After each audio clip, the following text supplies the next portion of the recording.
아니 저는 제일 처음에 이제 거래량만 우선 갖고 얘기를 하는 줄 알고 간단하게 얘기하고 끝냈는데 갑자기 제 이야기가 약간 오해도 있을 것 같아서 제가 보충 설명을 좀 드리겠습니다.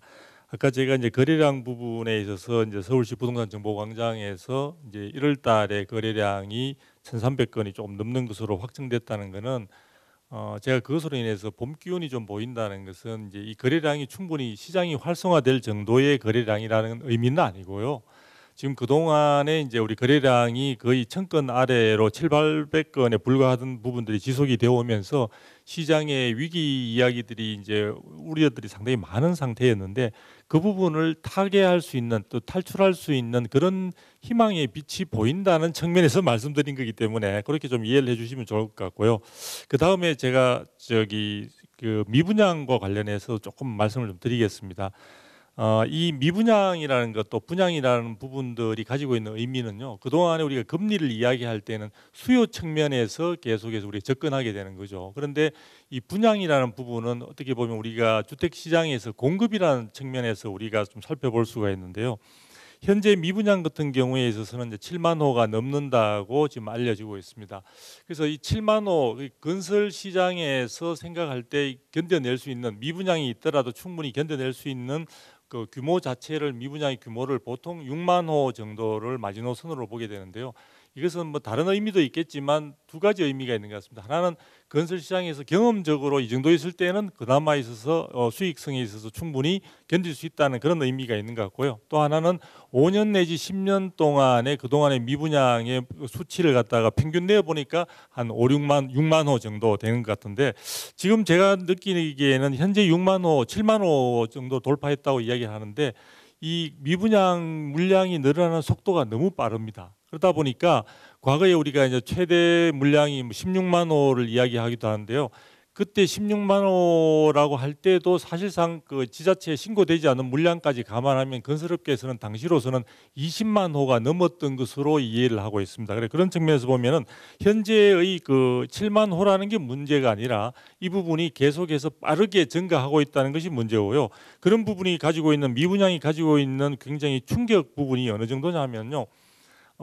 지금 상당히 10년 정도가 넘었던 것으로 기억이 되는데 당시에 대한건설협회라는 건설업자들의 대표 단체에서 회장을 맡았던 분이 사실은 천안 두정동에 2,000세대의 그 아파트 공급을 했다가 그것이 미분양이 나면서 그 회사 자체가 바로 파산으로 가는 그런 사례가 있었습니다. 그래서 그런 점을 보게 된다면 이 미분양이 조금 늘어남에 따라 사실 미치는 영향이 우리가 단순히 7만 호가 넘었다 안 넘었다가 중요한 것이 아니라 그 자체가 건설 시장 내에 있는 그 공급을 담당하고 있는 건설업계에 미치는 영향은 대단히 클 수 있고 또 건설업계는 굉장히 위기 상황으로 생각할 수 있다는 거죠. 그리고 지금 이제 올해 같은 경우에 있어서 서울을 비롯한 공급들이 조금 다시 재개되고 있다고 이야기를 하고 있는데요. 한 업체는 보니까 이번에 물량들을 쏟아내면서 이게 마수거리라는 이야기가 이제 신문에 보니까 표현되어 있더라고요.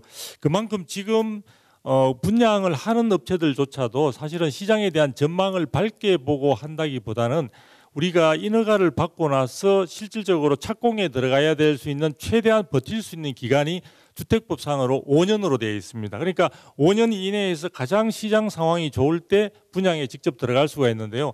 그 지금 이번에 마수거리로 한 그런 건설업체들 같은 경우에는 최대한 버틸 수 있는 시기가 이미 다 했기 때문에 수익성 여부를 떠나서 자기가 착공에 그나마 분양을 하는 식으로 하거나 아니면 아까 우리 오늘 강의를 해주신 우리 김 소장님 말씀대로 울산에 있던 대우건설과 같이 아예 포기를 하거나 선택을 해야 되는 그 기로에서 이제 분양을 선택했다는 그런 의미로 받아들일 수도 있을 것 같습니다. 그래서 제가 보기에는 이 거래량과 분양이 가지고 있는 의미는 생각보다 향후에 있어서도 굉장히 이제 우려할 만한 쪽으로 나갈 수 있는 요소들이 있지만 저는 제가 생각할 때 아까 봄 기운을 이야기한 것은 거래량 부분에 대한 증가와 함께 금리 부분과 관련해서도 오늘 이제 우리가 한국은행에서 어젠가요 그저께 3.5%를 유지하는 쪽으로 결론이 났는데 물론 그 부분과 관련해서 금통위 위원들이 향후에 있어서 이 부분들에 대해서 추가적으로 인상을 더 추가할 수 있다는 부분들을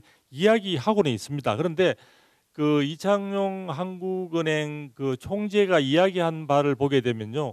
그 말한 속에는 추가적인 금리 인상이 가능하지만 어떤 표현을 하고 있느냐면은 현재 상태에서 물가 경로상의 불확실성이 크고 그동안 가파르게 금리를 올린 만큼 이제는 그 효과를 봐가면서 추가 인상 여부를 판단하겠다. 그 말은 뭐냐면요.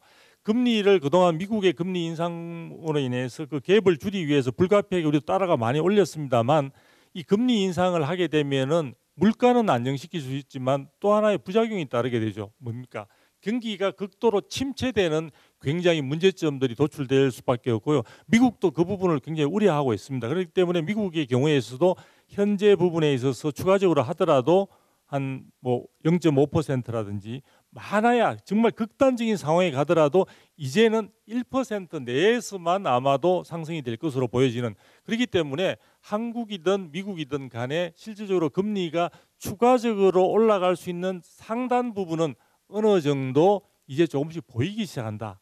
물론 그렇게 더 올렸을 때 고통은 심하겠지만 이제 그 끝이 보이기 때문에 거기에 대응할 수 있는 다양한 개인별 혹은 국가별 또 사회별로 그런 대응책들을 마련이 가능하다는 점에서 저는 어느 정도 향후에 올 수 있는 우리가 보일 수 있는 최악의 상황들은 이미 다 경험을 한 것이기 때문에 조금씩 우리가 너무 실망감과 좌절감이 아니라 기대감을 가지고 우리가 주택시장을 바라볼 수 있지 않느냐라는 점을 꼭 말씀드리고 싶었습니다.